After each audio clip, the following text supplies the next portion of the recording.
তো বন্ধুরা, চলে এসেছি নতুন একটা রেসিপি নিয়ে। আজ আমি তোমাদের বানিয়ে দেখাবো চিলি প্রন। তার জন্য প্রথমেই আমি কড়াই তেল নিয়ে নিয়েছি, তারপর নিয়েছি গোটা জিরে আর শুকনো লঙ্কা, তারপর দিয়ে দিলাম রসুন কুচি। রসুন কুচিটা হালকা ভেজে নেব। হালকা ভাজার পরে তারপর আমি দিয়ে দেব পেঁয়াজ আর ক্যাপসিকাম আর পেঁয়াজটা হালকা ভেজে নেব।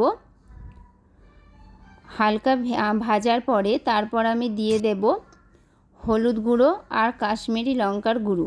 আমি কাঁচা লঙ্কা ব্যবহার করছি রান্নায়। তারপর দিয়ে দিলাম টমেটো সস, সয়া সস, আর আমি অল্প পরিমাণ নুনও দিয়েছি আগে, তোমাদের সেটা দেখানো হয়নি। তারপর দিয়ে দিলাম চিলি সস। দেওয়ার পরে একটু কষিয়ে নেব।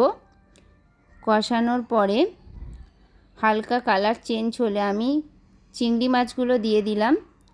দেখো কালারটা কেমন এসেছে। তারপর একটু ফুটতে থাকুক। তোমাদের কেমন লাগলো রেসিপিটা অবশ্যই জানিও। যদি ভালো লাগে লাইক করো আর পাশে থেকো।